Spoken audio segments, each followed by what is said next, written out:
Hello and welcome, John Croner with Bullseye Trader. I'd like to welcome you to the Artificial Intelligence Holly and Market Update for the week ending Friday, October the 18th, 2019. And before we get started, I just want to let you know about Trade Ideas' third annual summit that we're having out in San Diego next Saturday. Now, if you're going, that is awesome. If you're not already registered and have your flight and hotel, you're probably not going to make it. So they are going to be live streaming this free once again all day Saturday, from about 9 o'clock till 5 o'clock. We're going to have a lot of great experts lined up for you. We're going to have Jeff Mackey, Brian Shannon, Pete Malmat, Paul Bratby, Don Hensley, Teresa Carey, Tom Bruni, Steve Straza, and Tyler Wood, and actually much, much more. So, here's the link right here. It is case sensitive. All this will be posted in the bottom of the YouTube video. So I hope you can join us via live stream next week. It's going to be a lot of great information. Hope you can make it. Now let's go ahead and take a quick look at the markets and see how they did this week. We're going to start off with the SPY.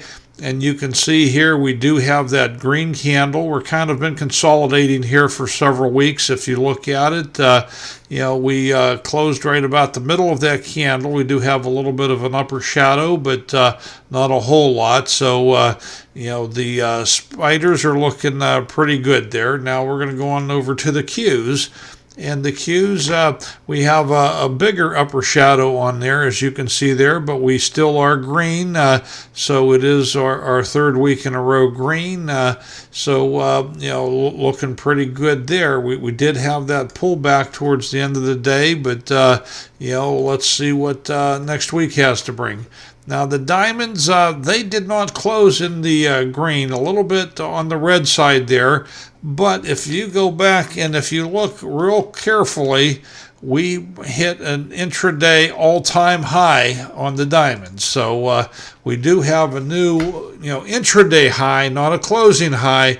But the bad news is once we, hit that high up there, and it looks like it happened early on and then it pulled back right away, which has been one of the issues we've been having, unable to sustain those new highs once we get them.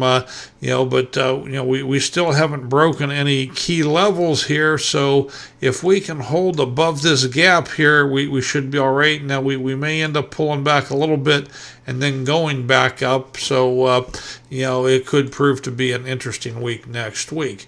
Now let's go ahead and take a fast look and see how Holly did throughout the week. Once again, we have the breakdown for Grail 2.0 and Neo, and the risk off, risk on, and full risk. Risk off is obeying the Holly rules, doing exactly as she does. Risk on is where you hold till the end of the day. The only exception is if she gets stopped out, then that one stops registering. It just sticks right there for whatever the loss is on that. And then full risk is not taking into account any stops like that. You get in when she does, and you get out at the end of the day, no matter what happens. And these numbers do not take into account any slippage or commissions, and they are based on one share traded for each stock. So as we look at that, we can see, and if you want to glance over the individual breakdown per day, but for the week, Holly had 116 trades combined. $6.11 was the risk-off profit. Risk-on profit was 55 cents, and the full risk was a loss of $2.68. So that is the market and Holly update for this week. And just a final reminder, join us for that summit. Information will be down below.